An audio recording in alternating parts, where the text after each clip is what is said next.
Phil Andrew has more than 20 years of experience with the FBI and was regularly deployed to hostage situations both here in the U.S. and abroad. He joins me now. Phil, welcome. Good to be with you this evening.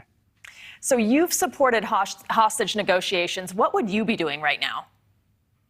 Well, I'd be gathering as much information as I can about the status of the hostages. And that might require some intelligence gathering. It might require actually engaging the hostage takers and learning from them the status.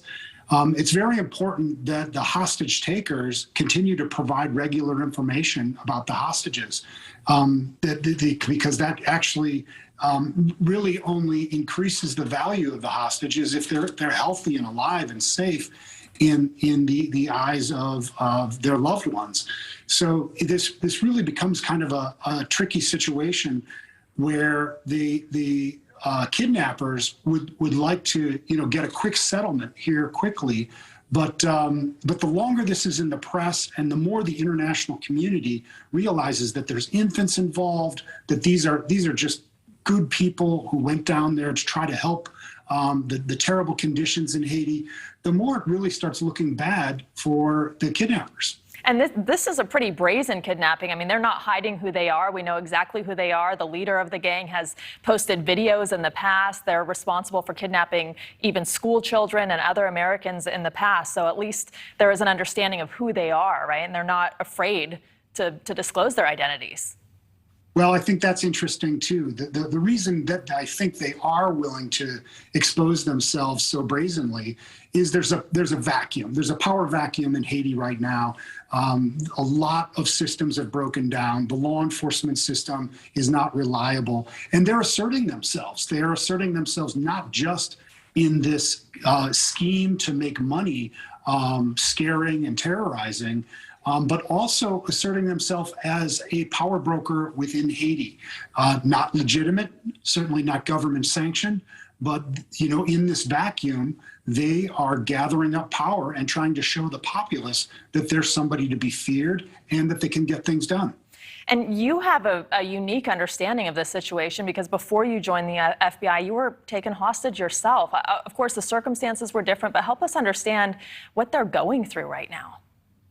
Well, it's terrifying. But also, as time drags on, they're going to be thinking about just pure survival. And that has a lot to do with just keeping the right frame of mind, eating when offered food, drinking when offered the opportunity to drink, and just paying attention and getting used to sort of bringing down this high level of anxiety for the long term, because there's just no way to sustain that level of fear over days. So hopefully they're settling into the idea that this could take time and it's going to take some patience to muster the resources of the international community and law enforcement. And then on the back end really is that this is very traumatic. And anybody that's gone through an experience of a kidnapping and hostage taking knows that it takes time and that you really need to focus on availing yourself of trauma-informed resources as you navigate recovery. I mean, it's unfathomable for most of us.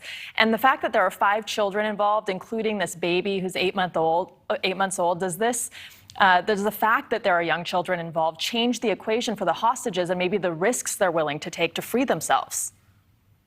Well, I think it does, but also it changes the dynamic for the kidnappers. There's a lot that goes into caring for infants, even in a hostage situation.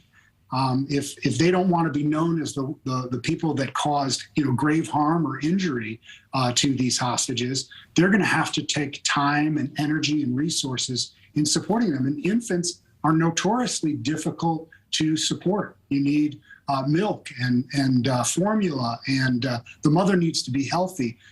These are not ideal hostages for long-term scenarios, and I think that these kidnappers are going to learn that one way or the other. All right, Phil Andrew, thank you as always for your expertise tonight.